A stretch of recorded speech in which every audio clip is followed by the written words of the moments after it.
아, 시편 말씀입니다. 그 유대인 작가 중에서 보스턴 유니버시티에서 교수로 활동하시다가 얼마 전에 작고하셨던 엘리 위젤이라는 분이 있습니다. 엘리 위젤. 이분이 그 홀로코스트 서바이버죠. 홀로코스트 서바이버인데 그 유대인으로서 루마니아 출신이죠. 이 양반이 참 귀한 그 홀로코스트 수용소에 있으면서 그 회상하는 글을 썼어요.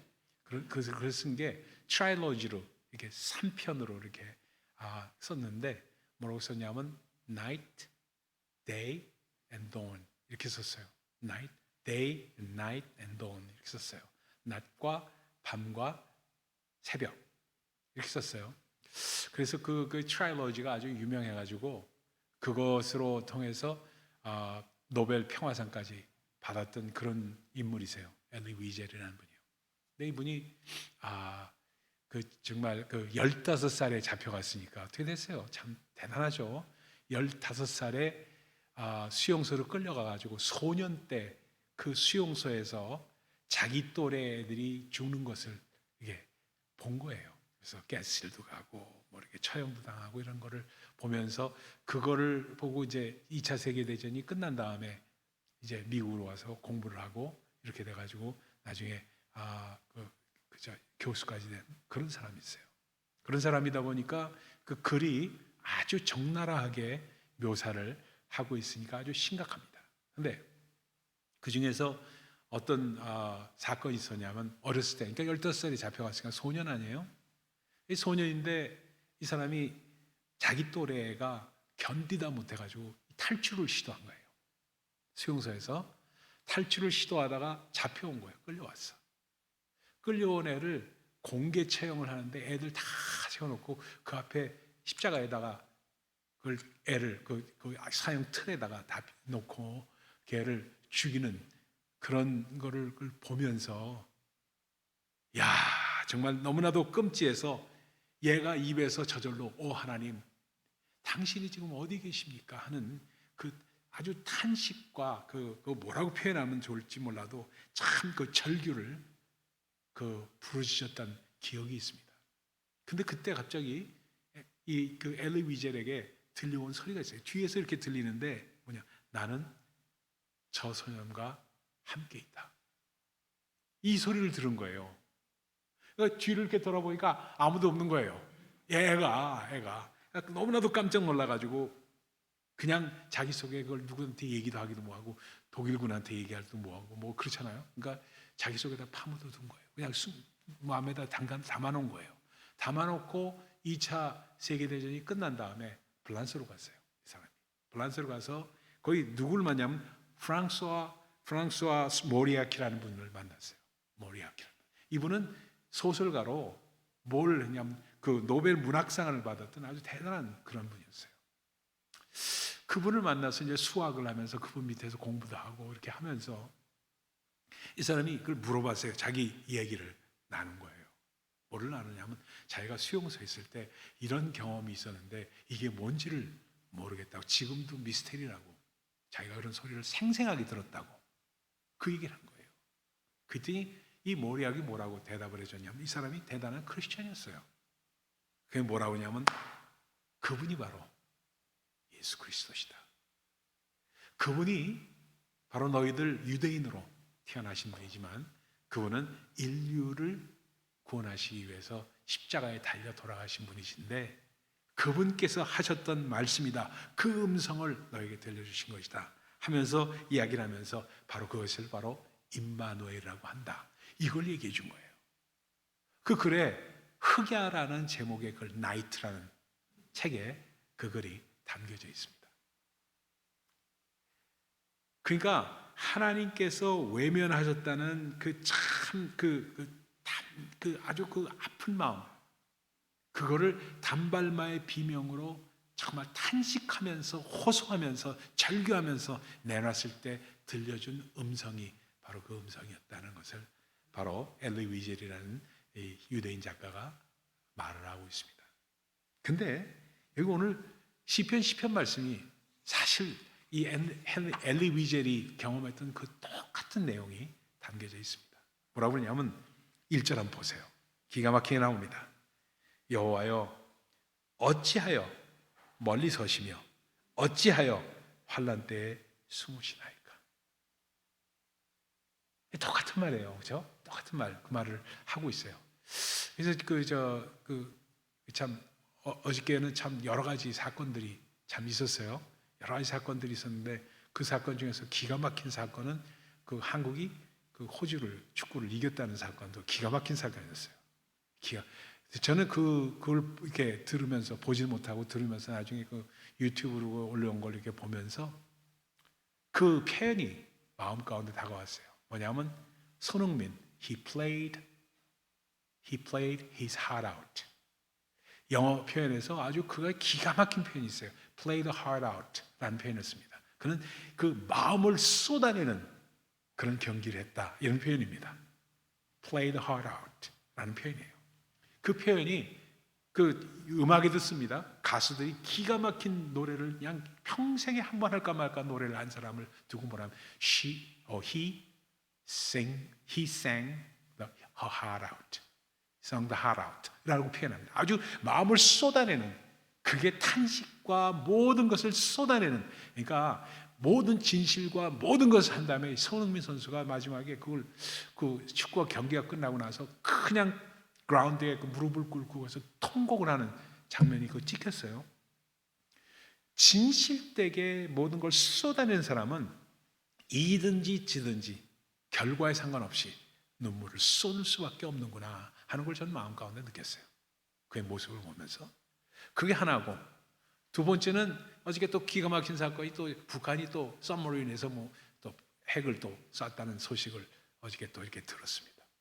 그래서 김정은이 이놈의 니은 하면서 이제 제가 마음 가운데 참 탄식을 하게 되면서 저희 그 집사람이 무슨 얘기를 했냐면 어떻게 저 사람을 위해서 기도해야 되냐, 저 사람을 좀 하나님께서 착 없애주라고 이렇게 기도해야 되느냐 하는 얘기를, 어떻게 김정은이 저는 그 푸틴 이렇게 기도해야 되느냐 해서 그런 얘기를 하면서 그 참 마음에 그 아픔이 있으니까 그런 얘기를 하는 걸 들었습니다. 그래서 그때 다윗의 기도가 생각이 난 거예요. 오늘 말씀이. 이 말씀이 참 뭐냐면 여호와여 어찌하여 멀리 서시며 어찌하여 환난 때에 숨으시나이까. 기가 막힌 얘기입니다. 어찌하여라는 말이 이게 라마예요. 라마. 히브리 말로 라마. 따라해 봅시다. 라마. 여러분 그 기가 막힌 말이 그게 아람어로 똑같은 말이에요. 뭐라고 그러세요? 예수님께서 엘리 라마 사박다니 그러잖아요. 라마 사박다니. 라마 히브리 말이 아람어로 그대로 공용어로 쓰이는 그게 어찌하여라는 뜻입니다. 어찌하여 나를 버리시나이까? 어찌하여 나에게서 숨으셨나이까? 이 뜻이에요. 엘리 라마 사박다니가. 얼리하여 나를 버리시나이까라는 표현보다 forsaken me로 번역을 했지만 나에게서 숨으시나이까라는 표현이거든요. 이거 똑같은 말씀이세요. 환난 때에 왜 숨으시나이까? 똑같은 예수님의 단발마와 똑같은 표현이 여기에 적혀져 있는 것을 볼 수가 있습니다. 그러다 보니까 숨으셨다 이런 걸 히브리 말로 타을림이라고 합니다. 타을림. 보지 않기 위해서 눈을 가리셨나이까? 이 표현입니다. 왜 눈을 가리시고 있으십니까? 눈 가리지 마시고 눈을 치우세요. 이 표현이에요. 이 표현을 하면서 정말 우리 심령 가운데 답답한 마음이 있을 때, 정말 그런 마음이 있을 때 감찰하지 않으시는 것 같은 느낌을 할 때 하나님한테 쏟아내는 기도가 바로 시편입니다. 그러니까 시편은 우리 여러분의 마음 가운데 답답함이 있고 비즈니스가 안 풀리고 또 정말 뭐가 안 풀리고 정말 기도했던 것이 응답이 안 될 때, 이럴 때 어찌하여 멀리 서시며 어찌하여 환난 때에 숨으시나이까 하고 얼마든지 우리가 기도할 수 있다는 것을 우리 시편으로 다윗이 우리에게 알려주고 있는 말씀입니다. 그러다 보니까 그 뭐냐면 참 어떤 예를 들면 이런 얘기예요. 예를 들 수 있어요. 어떤 수도원장이 제자들이 쫙 있는데 수도승이 되고자 온 옛날 크리스천 중세 시대 때 수도원이 있었잖아요. 근데 와서 이제 있으니까 이들 훈련을 시키기 위해서 어떻게 했냐면 작은 새 한 마리를 하나씩 나눠줬다. 작은 새 한 마리를 다 하나씩 나눠주니까 이거 뭐 하려고 이러고 나눠주시냐 하고 생각해 보니까 너희는 가서 이 새를 사람들이 안 보이는 데 가서 죽여라. 죽이고 한번 돌아와라. 하고 미션을 준 거예요. 죽이라는 거예요, 새를. 그 새를 죽이려니까 수도승들이 이것도 수도승이 되기 위한 훈련의 하나다 하면서 내 마음의 고통을 알기 위해서 하는 것이다 하면서 죽이라고 그런 거예요. 그걸 다 내보냈어요. 다 죽이고 돌아왔는데 한 사람이 죽이지 못하고 돌아온 거예요. 그러니까 다 죽여서 그걸 다 장사 지내고 그냥 막 이렇게 하는데, 이렇게 묻고 하는데, 그때 죽이지 못하고 갖고 온 그 사람한테 너는 왜 새를 죽이지 못했느냐 하고 얘기하니까 얘가 뭐라고 그러냐면, 원장님이 말씀하셨을 때 사람이 보지 못하는 곳에 가서 죽이라고 했지 않습니까? 아무리 다녀도 나를 보고 있는 하나님 앞에서 내가 낮은 숨을 수가 없어서 그분이 보고 계시다는 것 때문에 죽일 수가 없었습니다. 가져왔다는 거예요. 가져왔다는 거예요. 그래가지고 그에게 어디를 가든지 정말로 하나님은 우리를 보고 계시는 그 상황을 코람데오라는 말이 거기서 나온 겁니다. 코람데오. 하나님 앞에서라는 코람데오. 데오는 코람은 앞에서고 before라는 뜻이고 데오는 God, before God. 하나님 앞에서 산다는 것이 무엇인지를 거기서 나온 말이 코람데오예요. 그러니까 그러한 말 자체 하나하나에 큰 의미가 담기고 사연이 있다는 사실을 꼭 기억을 하셔야만 합니다. 그러다 보니까 말도 안 되는, 정말 말도 안 되는 그러한 일들이 일어났을 때 정말 하나님 어쩌시려고 그러십니까? 그의 마음에 이르기를 나는 흔들리지 아니며 대대로 환난을 당하지 않는다 하는 그 마음이 어떻습니까? 여러분, 그래요. 북한도 보십시오. 김일성, 지금 김정은이는 뭐 좀 몇 대로 내려왔으니까 상관없지만 김일성으로 올라가 봅시다. 김일성이 어땠어요? 그 어머님 되시는 뭐 누구죠? 이름도 내가 까먹었지만 그 사람은 감리교 권사 출신이에요, 여러분. 권사 출신이에요. 그러니까 주일학교에서 공부했던 사람이에요. 김일성이는 주일학교에서 공부했던 그가 하나님을 멀리했다는 것은, 그리고 공산주의를 신봉하고 공산주의 나라를 세웠다는 것은 뭐예요? 하나님을 아예 무시하고 나갔다는 얘기 아니겠습니까? 그러니까 이러한 날에서 바로 하나님을 알면서도 나는 대대로 환난은 나는 도대체 하나님이 우리 삶과 관계가 없다 하고 하나님을 떠난 사람입니다. 김일성이가. 그렇게 해서 나온 그 모택동이도 그렇고 스탈린도 그렇고 전부 다 하나님을 신봉하다가 떠난 사람들이에요. 그 사람들이 공산주의자가 된 사람들이에요. 그러니까 시편이 어떻게 보면 그러한 사람들에게 꼭 해당하는, 그러한 사람들을 바라보는 우리의 심령이 그 울부짖는 기도가 될 수 있다는 것을 말씀합니다. 여러분 잘 아시는 바포 목사님, 그죠? 바포 목사님 잘 아시잖아요. 그분이 그 청량리 588에서 이제 그 밥을 퍼주면서 이렇게 할 때 그 사건, 정말 언젠가 와서 어느 교회인가에서 그 간증을 했는데, 간증 집회를 했는데, 그걸 제가 유튜브 그 비디오로 뭐죠, CD로, 그때는 유튜브가 없을 때니까 CD로 제가 본 기억이 지금도 납니다. 그 양반이 참 감동을 받았던 그 장면이에요. 뭐였냐면 거기서 있는데 어려운 사람들이 너무 한두 사람들이 아니래요. 한두 사람이 아닌데 그 당시엔 자기가 돈도 없고 뭐도 없고 아무것도 없었을 때서 용달차 있잖아요. 딸딸이 차라고 그러잖아요. 용달차 한 대뿐이 없었답니다. 그리고 밥포로에서 밥 먹이면서 있을 텐데 어느 날 이렇게 전화가 온 거예요. 전화가 왔는데 영등포에서 전화가 왔는데 이 사람이 너무너무 아파가지고, 딸이 너무너무 아픈데 이 딸을 어떻게 할 수가 없어가지고 누구한테 전화할까 하다가 이 바포 목사님한테 전화를 했다는 거예요. 그래서 그걸 듣고 마음이 안타까워서 이 양반이 그 영등포까지 가가지고 그 용달차에다가 그걸 싣고 온 거예요. 와서 뭐 어디 뭐 할 수가 없잖아요. 그러니까 거기 그 캐톨릭 병원이잖아요. 성모병원이거든요. 성모병원이 아니라 성바오로 병원. 네, 성바오로 병원 그 로타리 그 답심리 들어가는 거기 로타리에 있거든요. 거기 로타리에 있는 성모병원으로 데리고 갔대요. 데리고 딱 가서 걔를 좀 고쳐달라고 얘기를 하는데, 좀 어떻게 해달라고 하는데, 탁 쳐다보면서 그 원장, 그 간호사로서 간호원장으로 있는 수녀가 딱 쳐다보면서 당신은 목사 아니에요? 왜 카톨릭 병원으로 데리고 와요? 하고 얘기를 하더랍니다. 저 밖에 보세요. 저기 제기동, 여기 회기동, 제기동, 여기 청량리 보십시오. 저 잠자리채들이 얼마나 많은지 몰라요. 교회들이 얼마나 많습니까? 근데 저렇게 많은 교회들이 있는데 왜 우리 카톨릭 병원으로 이 사람을 데리고 옵니까? 우린 못 받아요. 내세요. 거절당했다는 얘기예요. 그래가지고 이 사람이 너무너무 답답해가지고 참 거절하니까 사정사정하다 안 돼가지고 나오는데 비틀비틀 하는데 뭐라고 하냐면 딱 이 십자가에 달려 계신 예수 그리스도, 가톨릭은 십자가에 달려 계신 예수 그리스도가 딱 있잖아요. 우리는 십자가만 있지만, 그렇죠? 그걸 딱 보면서 크게 비통한 탄식을 했다는 거 아니에요? 절규를 썼대요. 하나님, 도대체 이게 뭡니까? 왜 이런 일이 일어납니까? 우린 가톨릭이고 프로테스탄트고 이제 개신교고 구교고 하는 이런 것 때문에 그 서로 받아들이지 않는 이런 일들이 이게 일어난다는 게 말이 됩니까? 도대체가 어떻게 된 겁니까? 하면서 쳐다봤다는 거예요.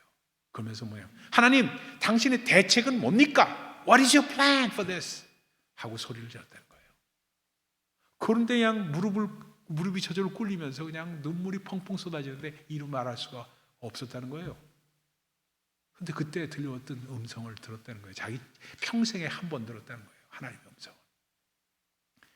바보 목사야, 내 대책은 너다. 기가 막힌 말을 그가 들었다는 거예요. 내 대책은 바로 너다. 그 얘기를 듣고 내 대책이, 하나님의 대책이 저라니요, 이게 무슨 말씀입니까? 하면서 눈물 쏟으면서 그 환자를 데리고 나가서 용달차에 싣고 거기 588에 있는 거기에 청량리에 있는 거기에 그 다다미 방에다가 환자를 눕혀놓고 보살폈다는 거 아니에요. 그래서 자기가 아는 수소문에서 개신교회에 있는 교회의 장로님인 그 의사 선생님한테 불러가지고 와서 치료를 받게끔 그렇게 했다는 거예요. 거기서 결단을 내린 거예요, 그 사람이. 그래서 천사병원을 만들자고 모금 운동을 열어서 천사병원을 결국 세우잖아요. 그 과정을 이렇게 보면은 모든 거에는 하나님의 뜻이 있고 하나님의 인도하심이 있고 하나님께서 정말로 그 하나님께서 쓰시는 사람들에게 들려주시는 그 메시지가 있다는 거예요. 근데 그 과정 가운데 반드시 우리의 탄식이 있다는 겁니다. 그냥 넘어가지 말고 하나님 어찌하여 멀리 서시며 어찌하여 환난 때에 숨으시나이까. 이 절규가 손흥민 선수하고 똑같아요. He played hard out 라고 제가 했죠. He played hard out. 그 마음을 쏟아내는 경기를 하는 최대한의 그의 최선을 다하는 그 모습에서 저는 그걸 본 거예요. 그 마음이 정말 우리 가운데 있는 겁니다. 그래서 정말로 그렇게 해주시는, 어느 때나 하나님께서는 하나님을 믿지 않는 사람, 하나님을 거부하는 사람이 항상 어느 시기에나 있었다는 것을 알면서, 그러면서 하나님을 믿지 않는 사람들 가운데 하나님을 믿는 사람들을 통해서 어떤 역사가 일어나는가를 수시로 성경 통해서 보여주고 있어요. 여러분 잘 아시는 열왕기야 그 19장에 나오는 장면, 여러분 잘 아시는 장면이죠. 히스기야 왕이 사내립이 와서 조롱하잖아요. 예루살렘을 둘러싸고 조롱하잖아요. 야, 너희가 믿는 하나님 한번 물어봐. 아수르가 정말 와가지고 아수르의 사내립이 그러잖아요. 물어봐. 포위하면서, 그리고 항복을 종용하잖아요. 그럴 때 그가 무릎을 꿇고 눈물로 기도하면서, 금식으로 기도하면서 천하만국의 주 여호와 하나님심을 알게 해달라고 그 탄원하는 기도를 할 때 어떻게 돼요? 자중질환을 일으키게 되잖아요. 그 말씀이 다윗은 그걸 쓴 거를 아마 그 당시에 서로 교통하고 알고 있었는 문헌이 남아 있었는지 그건 모르겠지만 똑같은 마음으로 성령께서 우리에게 주신 말씀입니다. 하나님이요, 내 인생에 있어서 하나님이 정말 주되심을 알게끔 하세요. 알게끔 해주세요. 이게 우리 믿는 자의 기도를 해야 됩니다. 어떤 상황이 있을지라도 정말 탄식하면서 그 상황을 주님 앞에 쏟아낼 줄 알아야 되고, 쏟아내면서 we played our heart out. 그래서 정말 쏟아내면서, 그래서 우리가 최선을 다하면서, 그러면서 구경만 하지 마시고 정말 주님 인도해 주세요 하면서 주님 앞에 나올 때 하나님께서 아름다움으로 마지막으로 인도해 주신다는 걸, 하나님의 결국을 볼 수 있다는 시편입니다. 그래서 여러분, 의도적으로 하나님께서는 우리에게 어떤 때는 정말 눈을 가리시는 그런 때가 있습니다. 그때는 우리의 마음을 쏟아내는 시간입니다. 쏟아내는 시간이에요. 정말 우리의 마음을 쏟아내는 기도를 할 줄 아는 사람, 그렇게 기도할 수 있는 사람, 그 사람을 하나님께서 지금도 지켜보십니다. 지켜보세요. 그냥 기도하는 게 아니에요. 우리의 마음을 쏟아내는 기도, 마음을 쏟아내고 기도하라 하고 표현하는 이유가 바로 거기 있습니다. 그래서 마음을 쏟아낼 줄 아는 기도를 할 때, 그때 하나님께서는 반드시 우리를 응답하시고 인도하시고, 손흥민 선수가 결국 대한민국 축구팀을 4강으로 인도했듯이 정말 위기의 순간을 모면하고 하나님의 나타나심을 우리가 우리 삶 가운데 체험하는 그러한 역사가 있을 줄 믿습니다. 여러분, 정말 우리도 그렇게 함으로 말미암아 정말 주님께 영광 돌리는 우리 모두 되기를. 그렇게 될 때 17절 말씀 같이 한번 읽어봅시다. 17절 말씀 같이 읽어봅니다. 시작. 여호와여, 주는 겸손한 자의 소원을 들으셨사오니 그들의 마음을 준비하시며 귀를 기울여 들으시고.